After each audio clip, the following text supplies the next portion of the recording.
Lisa Martinez pressed her face against the cold window of the transport ship.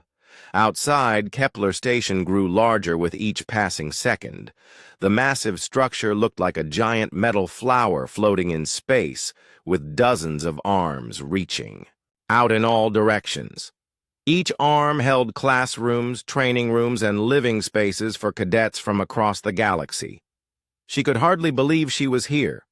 3 months ago, she had been working at a small repair shop on Earth, fixing old spacecraft engines.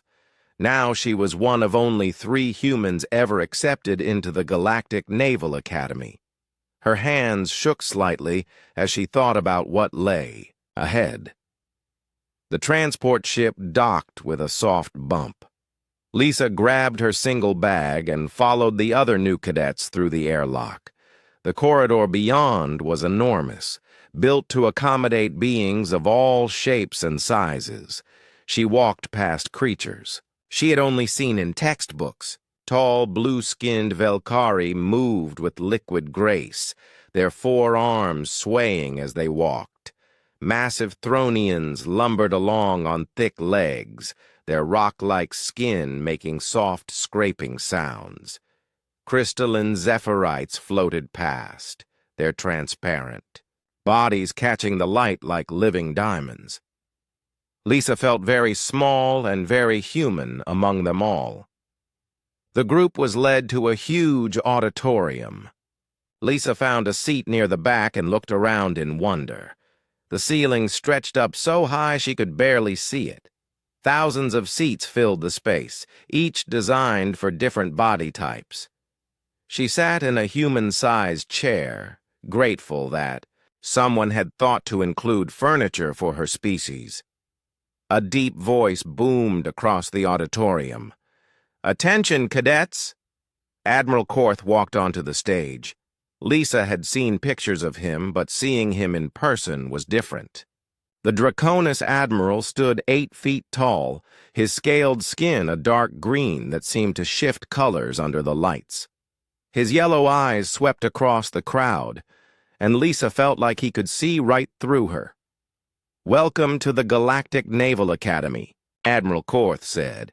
His voice carried easily to every corner of the massive room. "You are here because you represent the best your species has to offer. Each of you has proven yourself worthy of this honor." Lisa straightened in her seat. She had worked so hard to get here. The tests had been brutal. Physical challenges that pushed her human body to its limits. Mental puzzles that made her brain hurt. Interviews with alien officials who seemed to think humans were barely smart enough to tie their own shoes. Over the next 4 years, you will be tested in ways you cannot imagine, the Admiral continued. You will learn to pilot ships through asteroid fields. You will master weapons systems that can level entire cities. You will study tactics used by civilizations that ruled the stars before your worlds even existed. The cadets around Lisa murmured with excitement. She felt a mix of fear and anticipation in her stomach. When you graduate, only the very best will be selected for the Vanguard Fleet, Admiral Korth said. This elite force protects our civilization from the greatest threats in the galaxy. Only the top 2% of graduates earn this honor. A Velkari cadet near the front raised one of her 4 hands. "Admiral, what qualifications determine selection for the Vanguard Fleet?" "Excellence in all areas," Admiral Korth replied. "Combat, ability, tactical thinking, leadership skills, and the capacity to make split-second decisions under extreme pressure." Lisa's heart sank a little. She had seen the other cadets during the journey here. The Velkari moved faster than her eyes could follow. The Thronians could lift weights that would crush her. The Zephyrites could solve math problems in their heads that would take her hours with a computer. Before she could stop herself, Lisa raised her hand. The movement felt huge in the quiet auditorium. Thousands of alien eyes turned to look at her. "Yes?" Admiral Korth said, his yellow gaze fixing on her. Lisa's mouth felt dry. "Sir, I was wondering about human representation in the Vanguard fleet." A ripple of what might have been laughter went through the crowd. Some of the alien cadets made sounds that she assumed were their species' version of chuckling. Admiral Korth's scaled lips pulled back, showing sharp teeth. It might have been a smile, but Lisa wasn't sure. "An interesting question, Cadet Martinez." He knew her name. Lisa wasn't sure if that was good or bad. "Humans are a young species," Admiral Korth continued. "You have been part of the galactic community for less than 50 years. In that time, only 2 humans have ever graduated from this academy. Neither was selected for the Vanguard fleet." Lisa felt her cheeks burn. She wanted to sink into her seat and disappear. "Statistically speaking," Admiral Korth said, his voice carrying clearly to every corner of the auditorium, "humans have approximately a 2% chance of making the cut." The silence that followed was complete. Lisa could hear her own heartbeat in her ears. 2%. Those weren't good odds. Most people would give up with numbers like that. But Lisa Martinez had never been most people. She stood up slowly. Her legs felt wobbly, but her voice came out strong and clear. "Sir, that sounds like a waste of 98% to me." The auditorium erupted. Some cadets made sounds of shock. Others seemed amused. A few appeared offended that a human would dare speak so boldly to the Admiral. Admiral Korth raised one clawed hand, and silence fell immediately. He stared at Lisa for what felt like an eternity. His yellow eyes seemed to be weighing her, measuring her worth. Finally, he nodded once. "We shall see, Cadet Martinez. We shall see." Lisa sat down, her heart hammering against her ribs. She had just made herself a target on her very first day. Every cadet in the academy now knew who she was, the human who thought she could beat impossible odds. As the orientation continued, Lisa barely heard the rest of Admiral Korth's speech. Her mind was racing. 2% chance.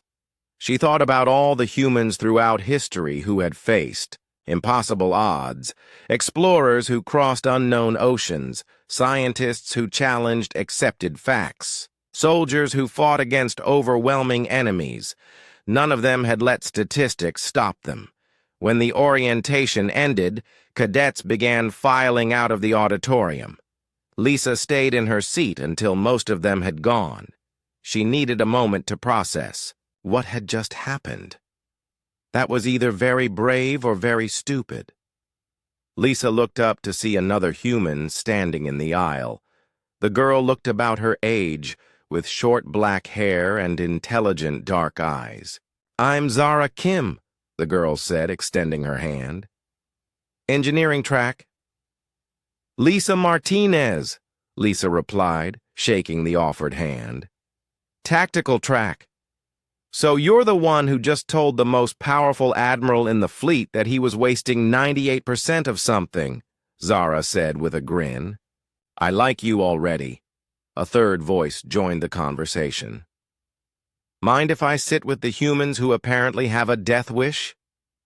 They turned to see a tall, lanky young man with sandy brown hair and a crooked smile. He looked like he had just stepped off a farm somewhere.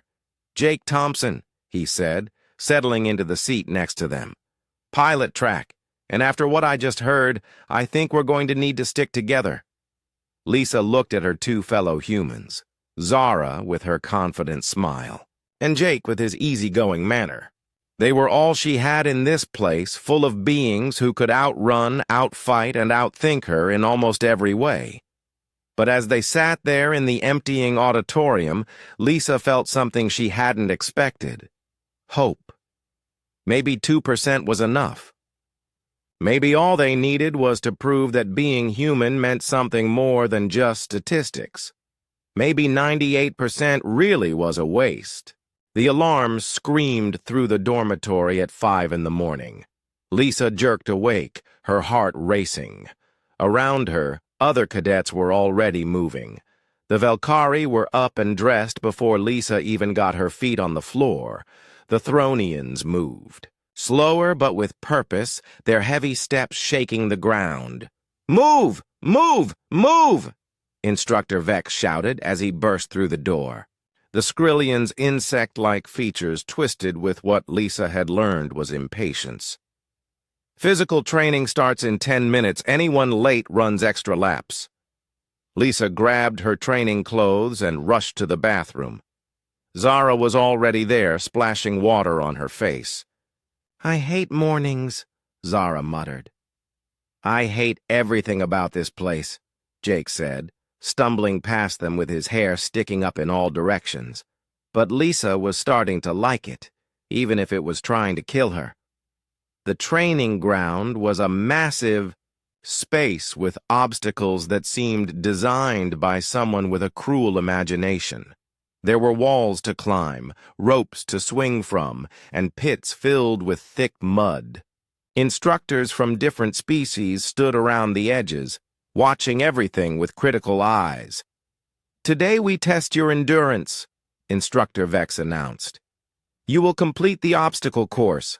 The slowest 10% will receive punishment. Detail." Lisa looked at the course and felt her stomach drop. The first obstacle was a wall at least 20 feet high. Valkyrie cadets were already running toward it, using their 4 arms to climb like spiders. Thronians simply punched handholds into the wall and climbed up by brute force. "Go!" Instructor Vex shouted. Lisa ran forward with the rest of her squad. The Valkyrie were already over the wall and moving to the next obstacle. A Zephyrite cadet simply floated over it, their crystalline body catching the morning light. When Lisa reached the wall, she realized she had a problem. She wasn't strong enough to punch handholds like the Thronians.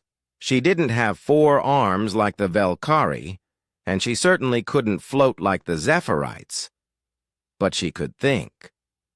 Lisa noticed that the wall had small cracks and imperfections, places where the metal plates didn't quite line up. She found a tiny ledge for her fingers and started climbing. It was slow work, and her arms burned with effort. Other cadets passed her, making the climb look easy. By the time she reached the top, most of her squad was already at the next obstacle. Lisa dropped down the other side and kept running. Her lungs felt like they were on fire, but she didn't stop. The next obstacle was a rope swing over a pit of water. Valkyrie cadets swung across like they were born to it. Thronians simply jumped the entire distance. Lisa watched a few cadets fall into the water with loud splashes. When her turn came, Lisa grabbed the rope and swung out over the pit. Halfway across, she felt the rope starting to slip from her sweaty hands. Instead of panicking, she looked down and calculated the distance. She let go of the rope early and landed in the shallow water near the edge instead of the deep center. It wasn't graceful, but it worked. "Interesting technique," said a voice behind her. Lisa turned to see a Thronian cadet watching her with curiosity. His name was Korak, and he was one of the top tactical students in their year. "Thanks," Lisa said, wringing water from her shirt. "Most beings try to copy what others do," Korak said in his slow, deep voice. "You found your own way." Lisa felt a small spark of pride. Maybe she wasn't the fastest or strongest, but she could adapt. The rest of the course was brutal. Lisa crawled under electrified nets that would shock her if she moved too slowly. She climbed ropes while instructors shouted insults at her. She ran through a maze filled with smoke that burned her eyes and made her cough. By the time she crossed the finish line, Lisa was covered in mud, soaked with water, and exhausted. But she had finished. She wasn't in the bottom 10%. Jake stumbled across the line a few seconds after her, gasping for air. Zara was already there, looking tired, but satisfied. "Not bad for humans," said a voice nearby. They turned to see a Velkari cadet approaching. Her name was Shara, and she was known as one of the fastest cadets in the academy. Her blue skin was barely damp with sweat, and she moved with the fluid grace that made Lisa jealous. "Thanks," Lisa said carefully. She wasn't sure if the comment was meant as a compliment or an insult. "I watched you on the wall," Shara continued. "And the rope swing. You think differently than most cadets." "Different how?" Zara asked. "Most of us rely on our natural advantages," Shara explained. "I use my speed and agility. Korak uses his strength. But you humans, you adapt. You find new solutions." Over the following weeks, Lisa began to understand what Shara meant.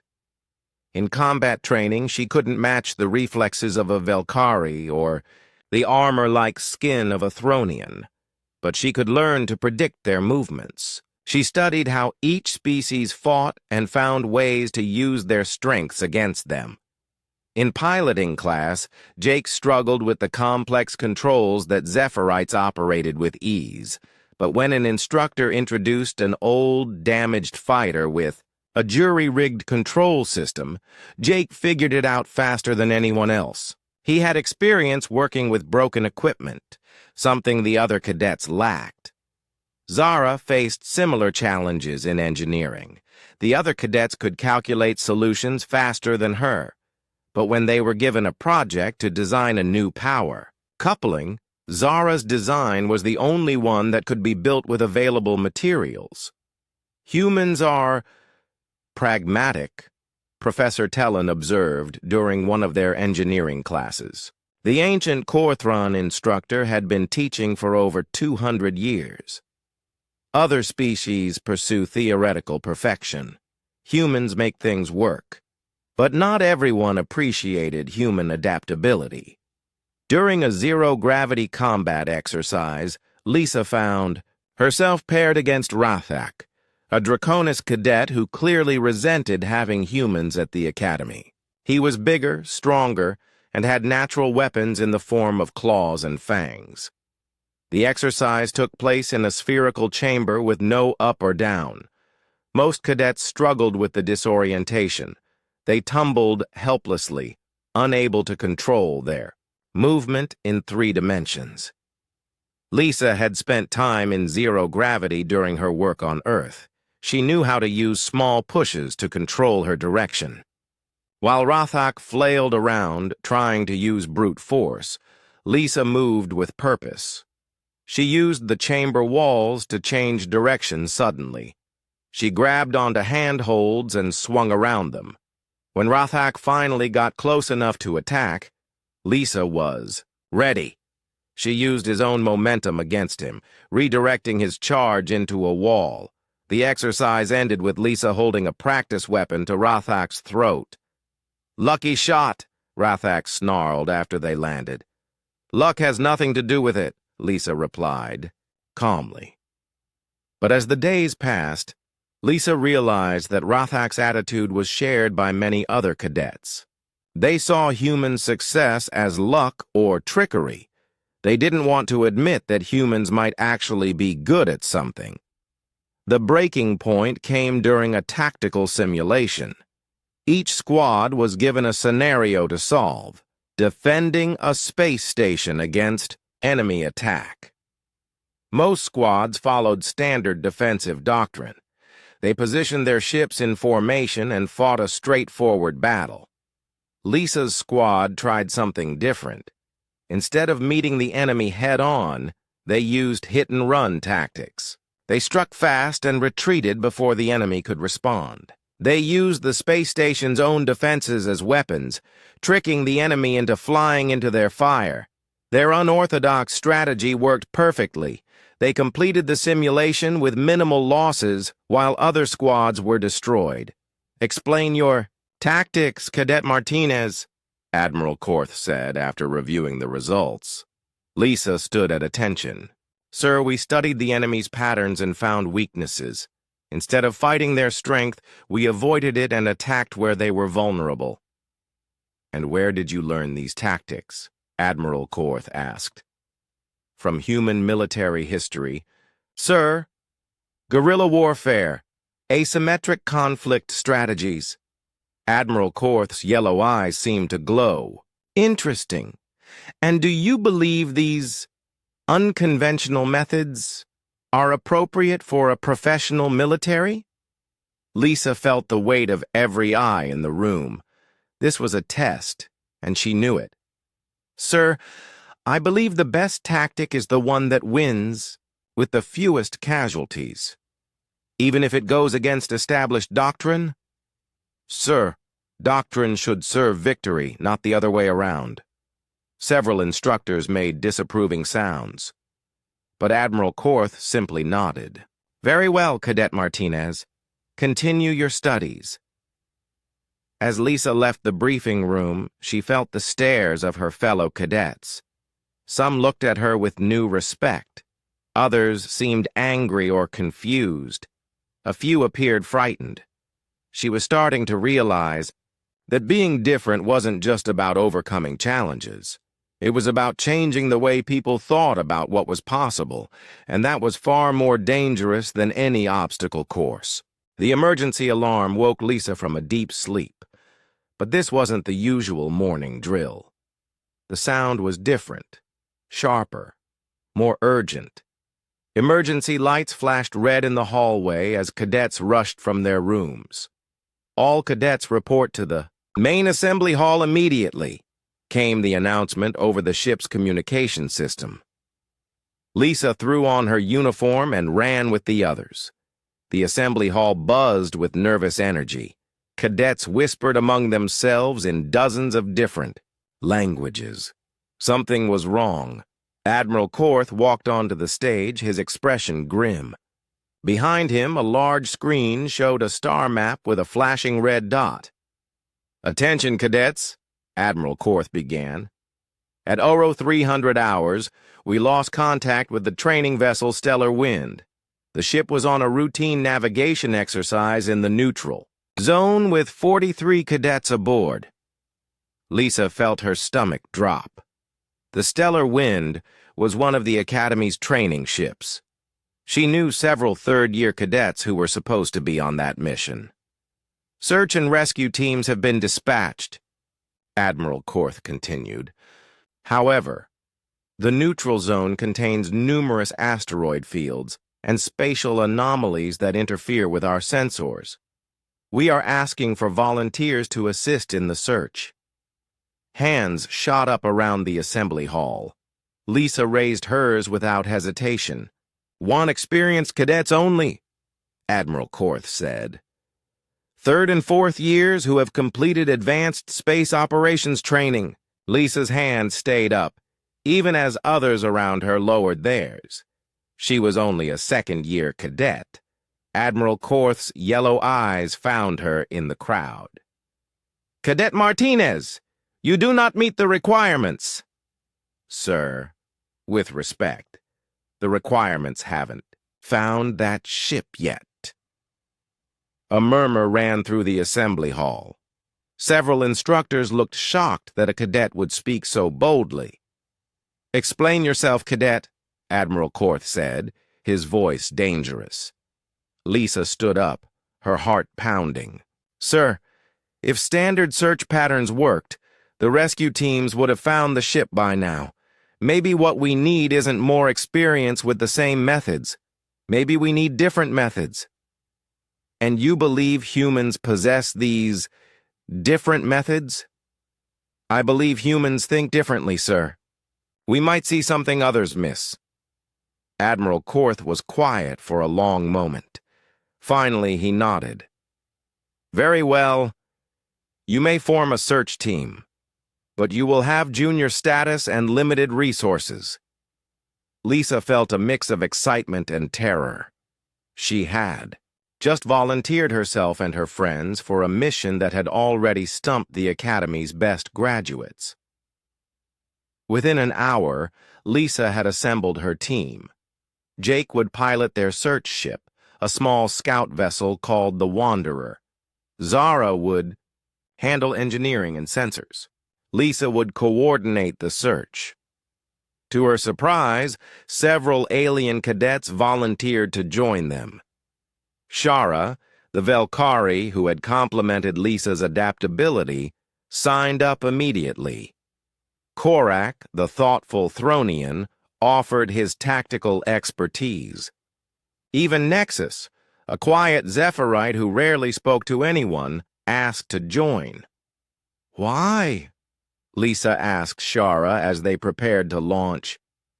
"You could have joined one of the senior teams with better equipment."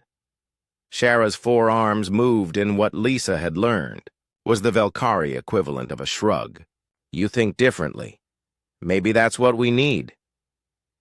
The Wanderer launched an hour later.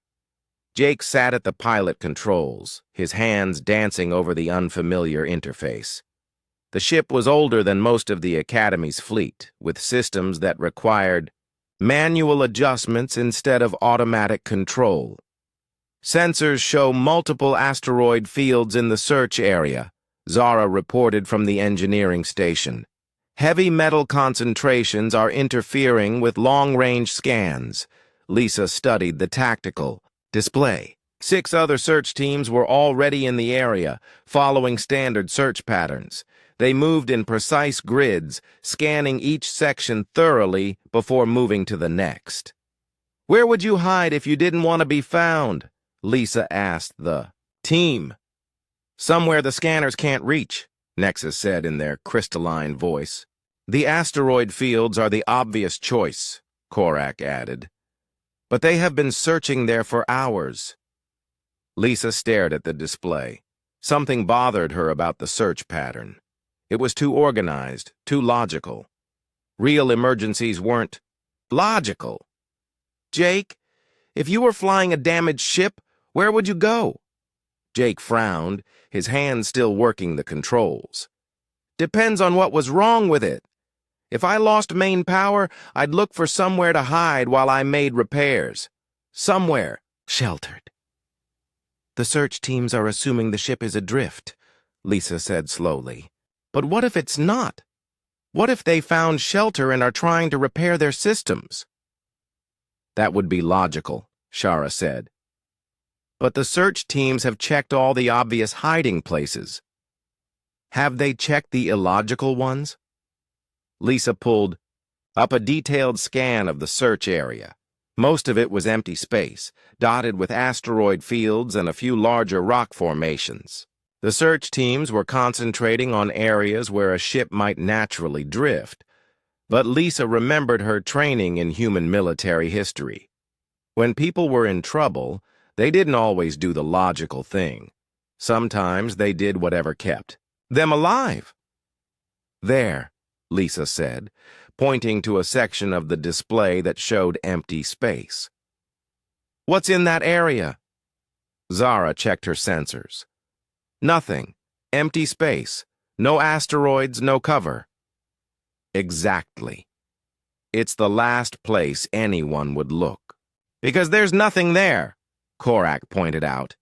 "On the surface. But what if there's something our sensors can't detect?" Lisa had Jake steer toward the empty area. As they got closer, Zara frowned at her readings. "I'm getting some strange readings," she said. "Very faint. It's like there's something there, but the sensors can't get a clear lock." "Sensor shadow," Nexus said suddenly. "If a ship lost power in a gravitational anomaly, it might be hidden behind a distortion field." Lisa felt excitement building. "Can we detect gravitational anomalies?" "Not with these sensors," Zara said. "But we can look for them." "How?" "The old-fashioned way. We use our eyes." Jake brought the ship to a stop in the apparently empty area. Through the main window, space looked completely normal. Stars twinkled in the distance. Nothing seemed out of place. But Lisa had learned to trust human instincts. Something felt wrong about this area. "There," Jake said suddenly, pointing out the window. "Do you see how those stars look a little bent?" Lisa squinted. Jake was right. A cluster of stars in the distance seemed slightly distorted, like looking through water. "Gravitational lensing," Zara breathed. "There's a massive object here that we can't see." "Take us closer," Lisa ordered. As they moved forward, the distortion became more obvious. Space itself seemed to bend around an invisible object. And then, suddenly, the stellar wind appeared as if out of nowhere. The training ship was damaged but intact, hidden in the shadow of a rogue planet. A world that wandered through space without a star. Its mass was just enough to hide the ship from sensors while providing a gravitational anchor. "Wanderer to stellar wind," Lisa called over the radio. "Do you copy?" "Wanderer," came the response, filled with relief. "This is Lieutenant Commander Hayes. We've been trying to signal for hours, but our communication array is damaged. What's your status?" "We lost main power after hitting some debris. We managed to get life support working, but we're stuck here. Our engines won't restart." Lisa looked at her team. They had found the missing ship, but now they had to figure out how to rescue 43 cadets with a scout vessel that could barely hold 8. "Zara, can we jury-rig a power transfer?" Lisa asked. Zara was already studying the technical specifications. "Maybe, if we can get close enough, and if their power couplings are compatible." "That's a lot of ifs," Korak pointed out. "It's what we have," Lisa replied. What followed was 3 hours of delicate work. Jake had to keep the Wanderer stable while fighting the gravitational effects of the rogue planet. Zara worked with the Stellar Winds engineers to create a power transfer system using spare parts and creative thinking. The solution wasn't elegant. They had to physically connect the two ships with power cables and use the Wanderer's engines to boost the Stellar Wind systems. It was dangerous and technically shouldn't have worked, but it did work. The Stellar Wind's engines came online with a roar of power. Both ships pulled away from the rogue planet and headed back toward the Academy. "Wanderer, this is Admiral Korth," came a transmission as they approached the station. "Report your status." "Mission successful, Admiral," Lisa replied. "All personnel recovered, no casualties." "Understood. Dock at Bay 7 for debriefing." As they docked, Lisa saw that a crowd had gathered in the landing bay. News of the rescue had spread throughout the Academy. Cadets and instructors alike watched as the Stellar Winds crew disembarked, safe and unharmed. But Lisa also noticed the expressions on some faces. Not everyone looked happy about the rescue. Some instructors seemed bothered that a team of junior cadets had succeeded where senior teams had failed. Admiral Korth was waiting in the debriefing room. His expression was unreadable as Lisa's team filed in. "Explain how you located the vessel," Admiral Korth said without preamble. Lisa described their reasoning and methods, how they had looked beyond the logical search areas, how they had used visual confirmation instead of relying entirely on sensors. "And this was your idea?" Admiral Korth asked. "It was a team effort, sir. Everyone contributed. But the decision to search the empty area was yours." "Yes, sir." Word of the rescue spread through the Academy like wildfire. In the days that followed, Lisa found herself the center of attention in ways she had never wanted. Some cadets looked at her with new respect. Others seemed angry that humans had succeeded, where their species had failed. But it was the instructors' reactions that worried her most. "Cadet Martinez," Professor Zelen called as Lisa was leaving her tactical studies class. The elderly Thronian's rock-like features were set in a stern expression. "A word, please." Lisa followed the professor to his office. The walls were covered with battle maps from famous conflicts throughout galactic history. Professor Zelen had fought in most of them. "Sit," he said, gesturing to a chair designed for human-sized beings. Lisa sat carefully. Professor Zelen was known for his tough teaching methods, but he had always been fair to her. "Your recent success has caused quite a stir among the faculty," Professor Zelen began. "Sir, some of my colleagues believe that your unconventional methods set a dangerous precedent. They worry that other cadets will begin to ignore established doctrine in favor of improvisation." Lisa felt her stomach tighten. "Was I wrong to try a different approach, sir?" Professor Zelen was quiet for a moment. "That is a complex question, Cadet. Your methods worked in this instance. But military doctrine exists for good reasons. It represents thousands of years of accumulated wisdom from dozens of species. But, sir, if doctrine was perfect, why do we still lose battles?" The professor's stone-like features shifted slightly. It might have been surprise. "Explain." Every major military defeat in history happened when commanders followed doctrine against an enemy who didn't. The Thronians lost the Battle of Kepler because they expected honorable combat. The Velkari were defeated at Proxima because they relied on speed against an enemy who used patience. Professor Zelen leaned back in his chair. "You have been studying galactic military history." "Yes, sir. Humans have a saying. Those who don't learn from history are doomed to repeat it." "And what has this study taught you?" Lisa took a deep breath. "That flexibility wins wars, sir. Not rigid thinking." Professor Zelen nodded slowly. "An interesting perspective.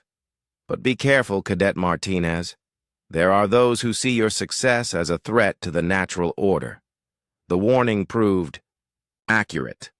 Over the following weeks, Lisa noticed that her assignments became increasingly difficult. Her instructors seemed to design challenges specifically to exploit human weaknesses. In combat training, Instructor Vex paired her against the Academy's most skilled fighters. When she won through clever tactics, he accused her of avoiding honorable combat. When she lost, he used it as proof that humans were inferior. In piloting class, she was given the oldest, most unreliable ships to fly. When systems failed mid-flight, she was blamed for not maintaining proper equipment checks. When she managed to complete missions despite the failures, her success was dismissed as luck.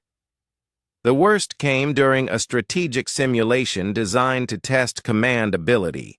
Each cadet was given the same scenario: defend a civilian colony against enemy attack with limited resources.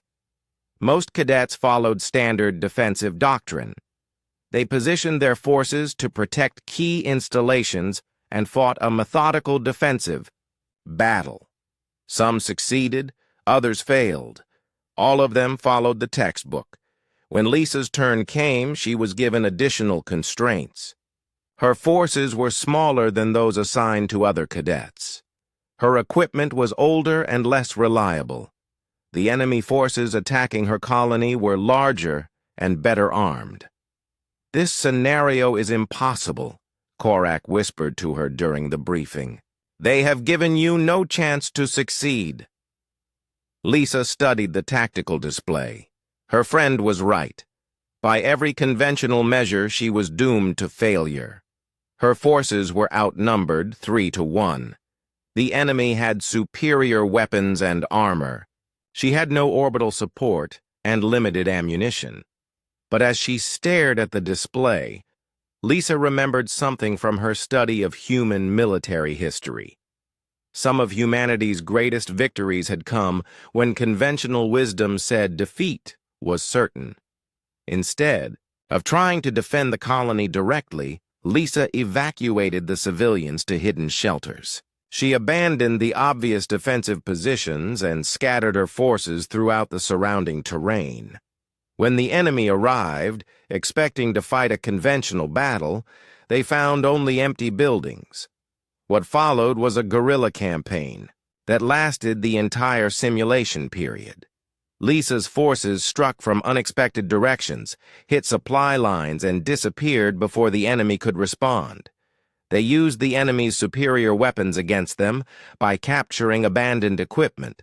By the end of the simulation, the enemy had technically captured the colony, but they had suffered massive casualties and used up most of their resources. The civilian population was safe, and Lisa's forces were still intact. "Explain your tactics, Cadet Martinez," Admiral Korth said after reviewing the results. The entire class was watching. Lisa could feel their eyes on her as she stood to respond. "Sir, I realized that winning and succeeding are not always the same thing. My mission was to protect civilians and preserve my forces. By abandoning territory I couldn't hold, I was able to accomplish both objectives." "You lost the colony," Instructor Vex pointed out sharply. "I saved the people, sir. Buildings can be rebuilt. Lives cannot be restored." "Your tactics were unconventional and disruptive," Professor Zelen added. "They violated several established principles of defensive warfare." Lisa felt anger building in her chest. They were criticizing her for succeeding in an impossible situation. "Sir, with respect, conventional tactics would have resulted in the death of every civilian and the destruction of my entire force. The enemy would have achieved total victory." "But you would have fought honorably," Instructor Vex said. "Honor doesn't bring back the dead, sir." The room fell silent. Several alien cadets made sounds of shock. Lisa realized she had just challenged one of the most fundamental beliefs of galactic military culture. Admiral Korth's yellow eyes fixed on her. "You believe that victory justifies any method?" "No, sir. But I believe that protecting innocent lives justifies unconventional methods, even if those methods are distasteful to other species." Lisa understood what he was really asking. Human warfare was different from galactic norms. Humans had developed tactics that other species considered underhanded or cowardly, but those tactics had helped humanity survive against impossible odds throughout their history. "Sir, I believe that every species brings something valuable to the galactic community. Humans bring adaptability and the willingness to find new solutions to old problems. And if your superiors order you to follow conventional doctrine," Lisa felt like she was walking through a minefield. This was about more than tactics. This was about whether humans could truly belong in the galactic military. "Sir, I would follow orders, but I would also continue to look for better ways to protect the people I serve." Admiral Korth was quiet for a long moment. Finally, he nodded. "Dismissed." As the class filed out, Lisa noticed the looks she was getting from other cadets. Some seemed impressed. Others appeared disturbed. A few looked frightened. "That was either brilliant or career suicide," Jake said as they walked back to their dormitory. "Maybe both," Zara added. That evening, Lisa was called to a private meeting with 3 senior instructors.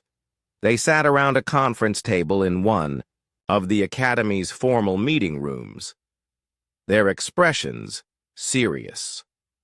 "Cadet Martinez," Professor Zelen began, "we need to discuss your future at this academy." Lisa's heart sank. "Sir, your recent actions and statements have raised concerns among the faculty," Instructor Vex said. "Some believe that your influence is becoming disruptive to the educational environment." "In what way, sir?" Other cadets are beginning to question established doctrine, Professor Zelen explained. They see your unconventional methods and assume that rules no longer matter. Sir, I've never told anyone to ignore rules or doctrine. But your example speaks louder than words, the third instructor, Commander Thess, said. The Velkari officer's forearms moved with agitation. Young minds are impressionable. They see a human cadet succeeding through unorthodox means and assume that their species' traditional methods are inferior. Lisa felt anger rising in her chest. So you want me to fail? To prove that humans don't belong here? We want you to understand the consequences of your actions, Professor Zelon said gently. The galactic military depends on order and discipline. If every officer decides to create their own tactics, chaos will follow.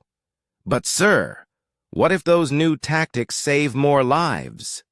That is not the point, Instructor Vex snapped. The point is maintaining military order. Lisa stared at the three instructors.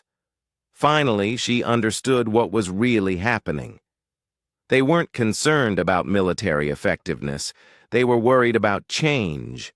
They were comfortable with the way things had always been done, and humans represented something different and threatening. Permission to speak freely, sirs? Professor Zelon nodded. You say you want order and discipline, but what you really want is for humans to accept that we're inferior. You want us to fail so you can point to that failure and say, see, they don't belong here. The room fell silent. But here's what you don't understand, Lisa continued, her voice growing stronger. Humans don't accept being told we can't do something. When the tribunal was scheduled for the next morning, Lisa sat in her dormitory room, staring at the formal charges that had been filed against her. Disruptive conduct, failure to follow established protocols, encouraging insubordination among fellow cadets. The words felt like a death sentence for her career. This is ridiculous, Zara said, pacing around the small room. You saved 43 lives and they want to throw you out for it.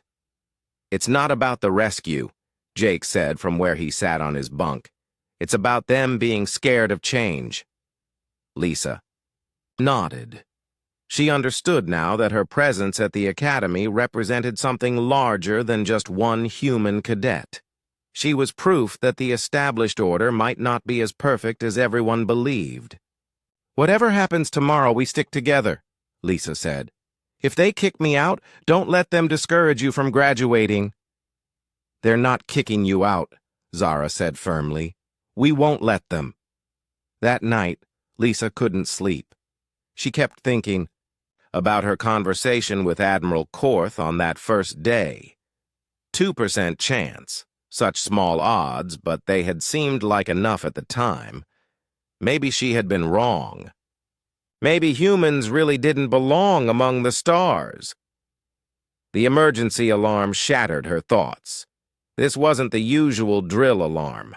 This was the general quarters alert, the sound that meant real danger. Emergency lights bathed the corridors in red as cadets rushed from their rooms. All cadets to emergency stations, came the announcement. This is not a drill. Repeat, this is not a drill. Lisa grabbed her uniform and ran with the others toward the assembly areas. The corridors buzzed with panicked energy. She caught fragments of conversation in various languages, all expressing the same confusion and fear. In the main assembly hall, chaos reigned. Hundreds of cadets crowded together while instructors tried to maintain order. Through the large windows, Lisa could see something that made her blood run cold. Dark shapes moved against the stars. Ships, but not like any she had seen before. They seemed to absorb light rather than reflect it, creating holes in the star field. And they were heading straight for the academy. Admiral Korth's voice boomed over the communication system. Attention, all personnel. The Academy is under attack by Void Swarm forces. All instructors and senior cadets report to defensive positions immediately. The Void Swarm. Lisa had read about them in her tactical studies, but she had never imagined she would face them. They were parasites that consumed both technology and living matter, spreading across the galaxy like a plague. No one knew where they came from or how to communicate with them. All junior cadets proceed to emergency shelters and await further orders, Admiral Korth continued. Around her, cadets began moving toward the designated shelter areas. But Lisa noticed something that made her heart race. Many of the instructors and senior cadets looked terrified. These were beings who had trained for years to defend the galaxy, and they were afraid. The Academy shook as something impacted the hull. Emergency lights flickered, and the artificial gravity fluctuated for a moment. "The outer defenses are failing," someone shouted. Through the windows, Lisa could see the dark ships closing in. Some were enormous, the size of cruisers. Others were smaller and moved with frightening speed. All of them had the same light-absorbing quality that made them hard to track visually. Another impact shook the station. This time the lights went out completely for several seconds before emergency power restored them. "The command center is under attack," came a panicked voice over the communication system. "We've lost contact with Defense Grid 7. Lisa looked. Around the assembly hall, hundreds of junior cadets huddled together, waiting for orders that might never come. Many of them were younger than her, first-year students who had barely begun their training. "We can't just sit here," she said to Jake and Zara. "What choice do we have?" Zara replied. "We're just cadets. We don't have weapons or training for this kind of battle." "We have something better," Lisa said. "We have the ability to think differently." She stood up and looked around the hall. Near the front, she spotted Shara and Korak helping to organize evacuation groups. Other alien cadets she recognized were scattered throughout the crowd. "Listen to me," Lisa called out, her voice carrying over the noise. "I know we're supposed to wait for orders, but look around. The people giving orders are in trouble." Some cadets turned to listen. Others continued panicking. "The Void Swarm fights differently than anything our instructors have faced," Lisa continued. "They don't follow conventional tactics, so maybe conventional responses won't work." "What are you suggesting?" Shara called from across the room. "I'm suggesting we do what humans do best. We adapt." Another explosion shook the station. This time, part of the ceiling collapsed, raining debris on the cadets below. Several were injured, and the panic increased. "The evacuation routes are blocked," someone shouted. "We're trapped!" Lisa felt something click in her mind. This was exactly the kind of impossible situation where human thinking could make a difference. "Jake, Zara, with me," she said. "Everyone else who wants to help instead of hiding, follow us." To her surprise, dozens of cadets moved toward her. Not just humans, but Velkari, Thronians, Zephyrite, and others. They looked scared, but they also looked determined. "What's the plan?" Korak asked as he approached. "We split into small groups," Lisa said, her mind racing. "The Void Swarm expects large-scale resistance. They're designed to counter organized military responses, but they might not be prepared for guerrilla tactics." "Guerrilla tactics?" Nexus asked, their crystalline voice ringing with confusion. "Hit-and-run attacks. Strike where they don't expect it, then disappear before they can respond." Lisa grabbed a tactical display from one of the instructor stations. The screen showed the Academy's layout and the positions of the attacking forces. The Void Swarm had focused on the main defensive. Positions and command centers just as she expected. They're ignoring the maintenance levels and auxiliary systems, she pointed out. Those areas have access to the main power grid and life support. Are you suggesting sabotage? Shara asked. I'm suggesting we make their victory as expensive as possible. Lisa quickly organized the volunteers into small teams.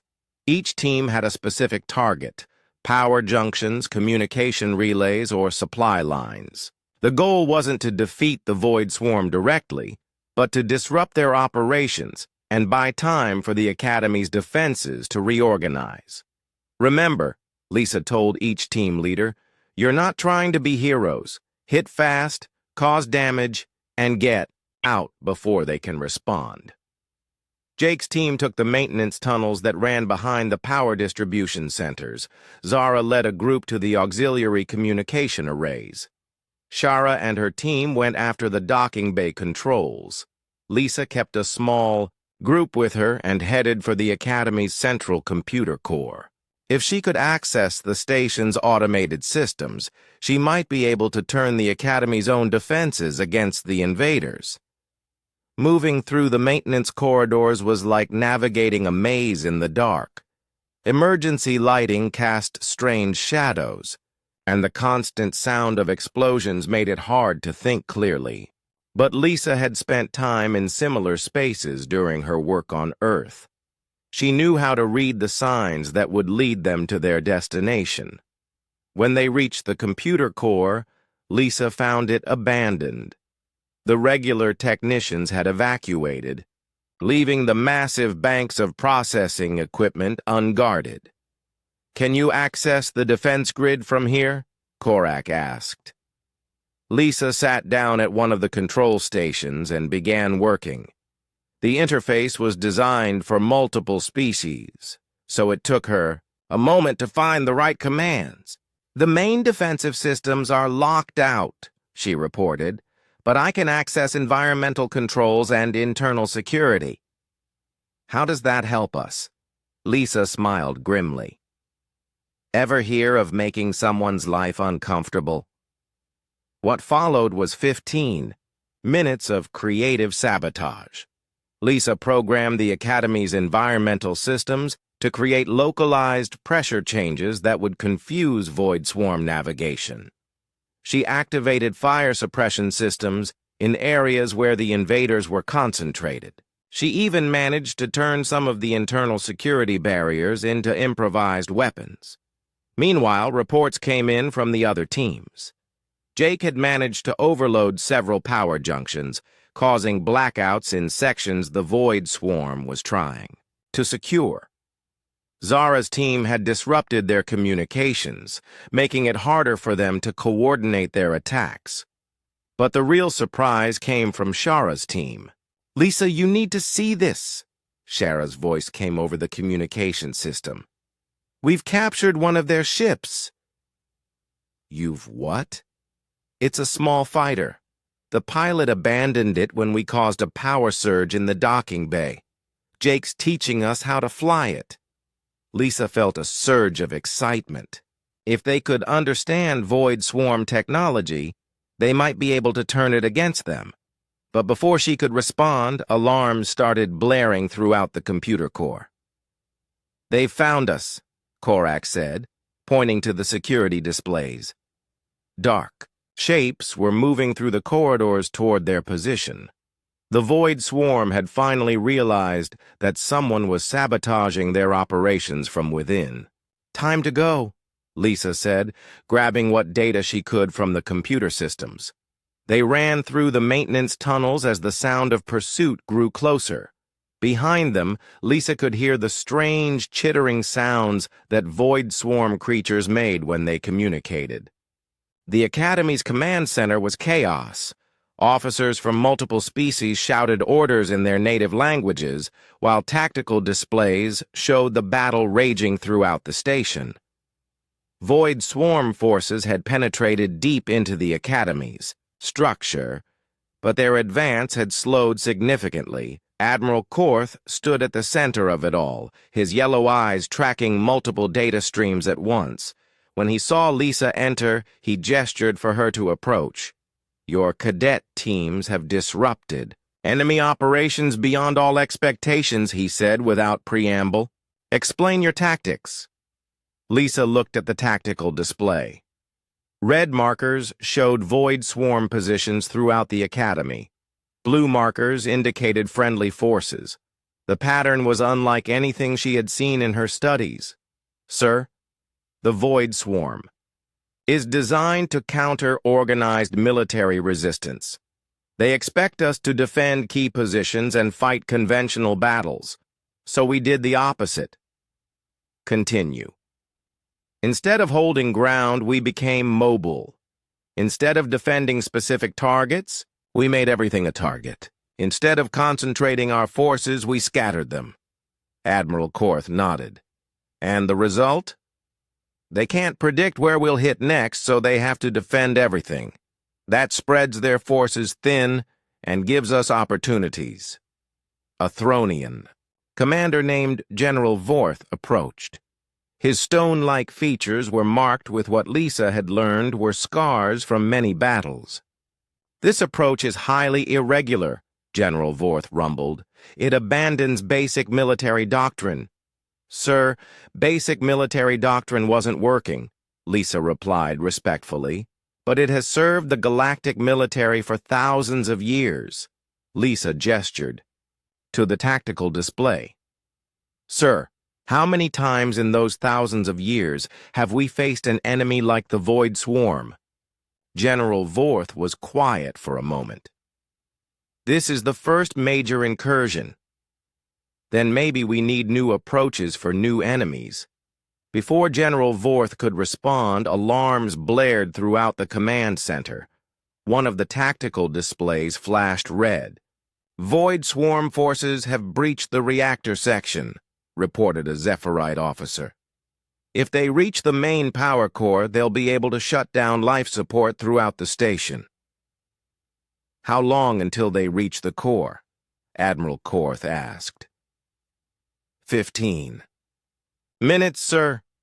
Lisa studied the reactor section layout. It was heavily fortified and designed to be defensible. But that meant it also had limited access routes. Sir, request permission to lead a team to the reactor section. Absolutely not, General Vorth said immediately.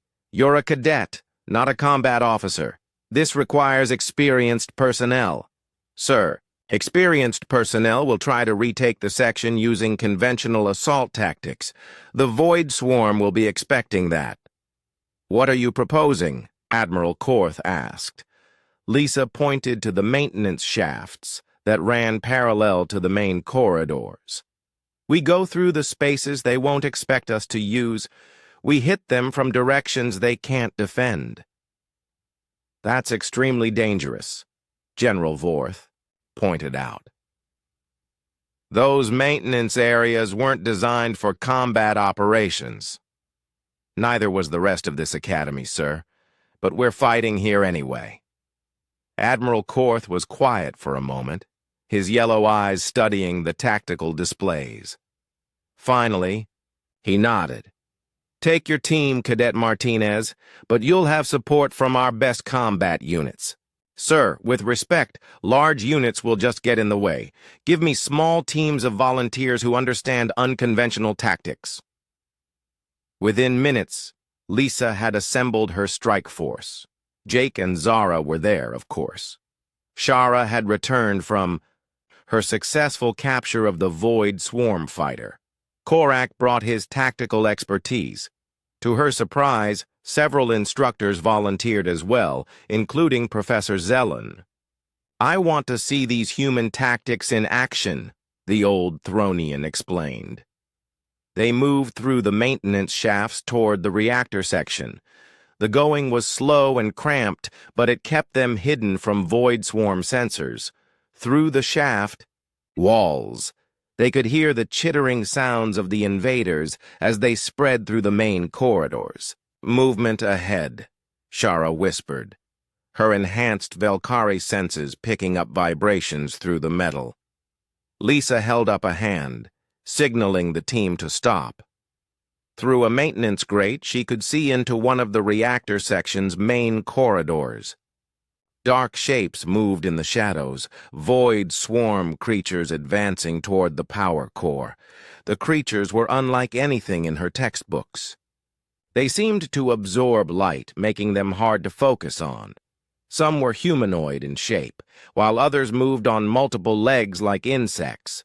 All of them had the same unsettling quality of being not quite real. How do we fight something we can barely see? Nexus asked, their crystalline voice barely audible. We don't fight them where they expect, Lisa replied. We make them fight us where we have the advantage. She studied the corridor layout through the grate.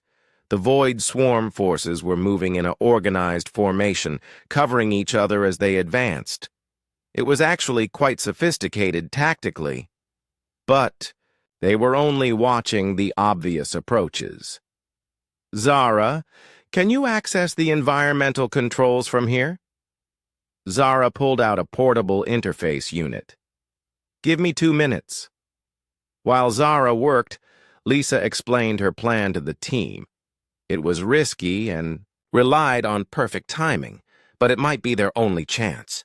Environmental systems are online, Zara reported. Do it.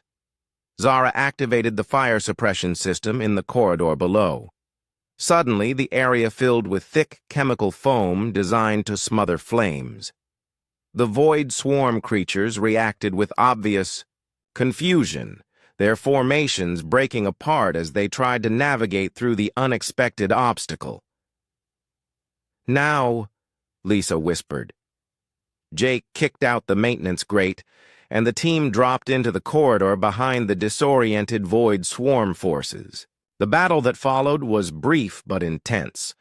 The human tactics worked perfectly. Instead of engaging the enemy directly, they used hit-and-run attacks from unexpected angles. They turned the corridor itself into a weapon, using environmental hazards and structural features to their advantage. But as they fought their way deeper into the reactor section, Lisa realized something was wrong. The void swarm resistance was lighter than expected. It was almost as if they wanted the human team to advance. This feels like a trap, Professor Zellon said, voicing her thoughts. It is a trap, Lisa agreed. But maybe that's what we need. Explain. They're learning from our tactics. They're trying to lure us into a conventional battle where their advantages matter more. They reach the main reactor chamber to find it filled with void swarm creatures. Dozens of them, arranged in defensive positions around the massive power core. At the center of the group was something Lisa had never seen before. A void swarm. Commander. The creature was larger than the others, with an intelligence in its dark eyes that was distinctly unsettling.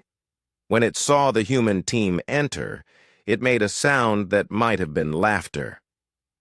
You have fought well, the commander said, in accented but clear galactic standard. But conventional tactics end here. Lisa felt her team tense around her.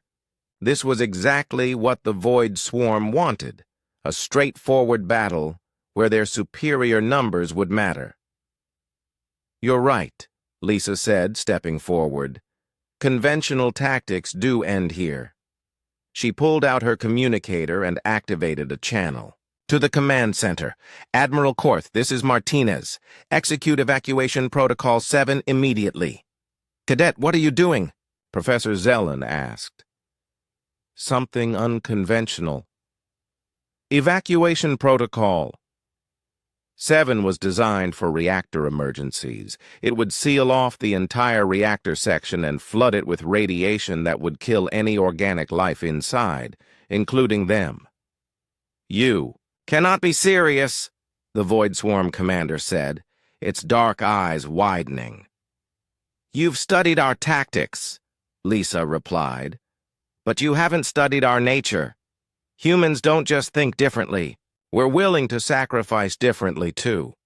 The commander's confidence wavered. Your own people will die. Some of us. But the Academy will survive. The cadets will live. Sometimes that's enough. Around her, Lisa's team understood what she was proposing.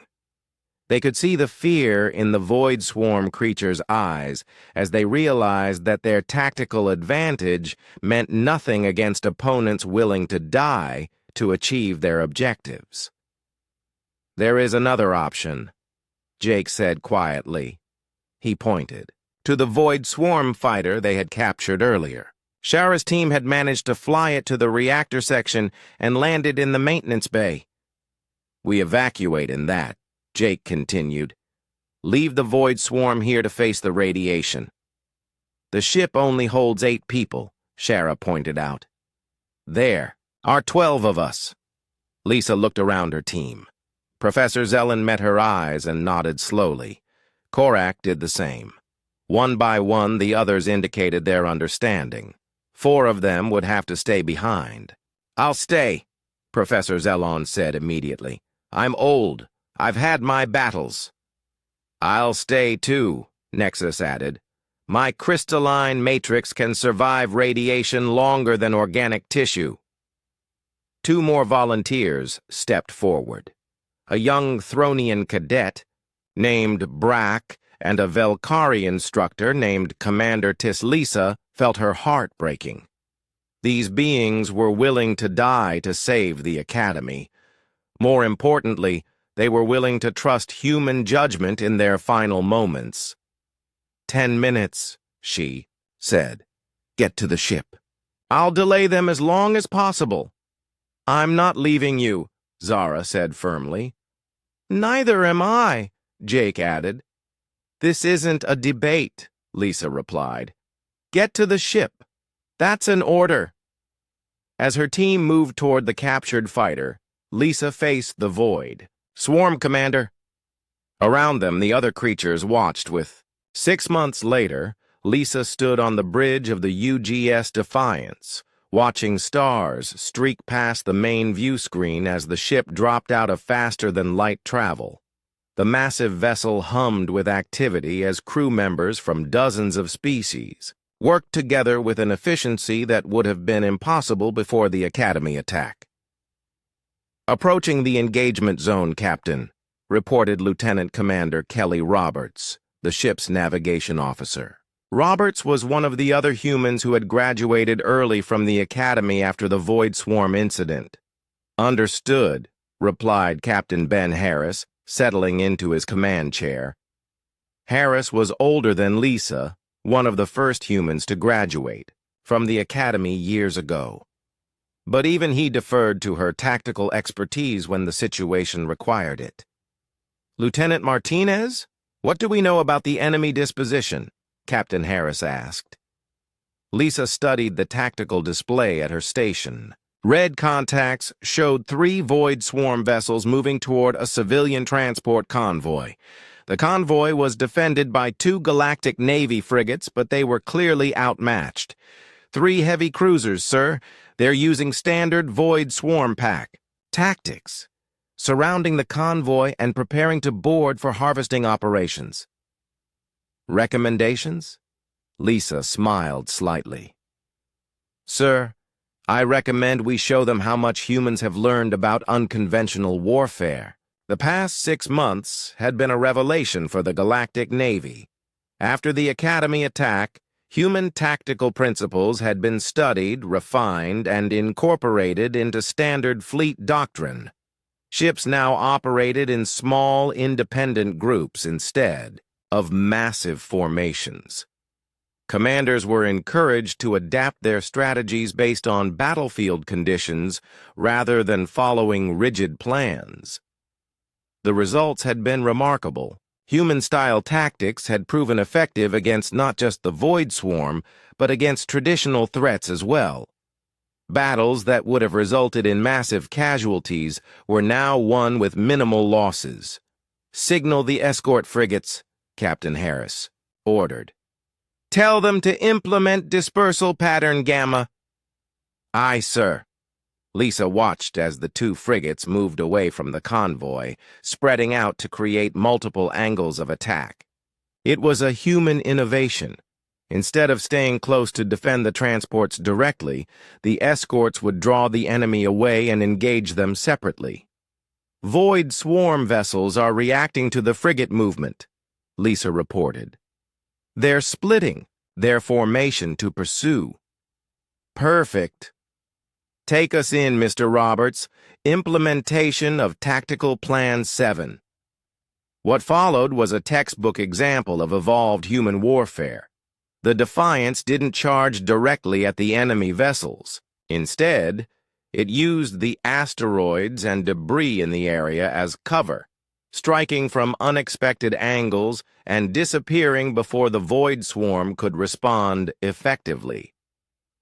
Lisa coordinated the attack from her tactical station, her hands dancing over controls that had been redesigned to accommodate human thought patterns. Where alien tactical systems required precise, logical input, the new human-influenced systems allowed for intuitive adjustments and rapid tactical changes. Enemy cruiser taking heavy damage, she reported. They're attempting to disengage. Don't. Let them, Captain Harris ordered. Signal the frigates to execute pincer movement Bravo. The battle ended within 20 minutes. All 3 Void Swarm vessels were either destroyed or disabled, and the convoy was safe. More importantly, the engagement had been won without a single Galactic Navy casualty. Well done, everyone, Captain Harris announced to the bridge crew. Lieutenant Martinez, excellent tactical coordination. As the crew secured from battle stations, Lisa reflected on how much had changed since her first day at the academy. The bridge around her was crewed by beings from multiple species, but they all worked together using tactics that had been developed by human.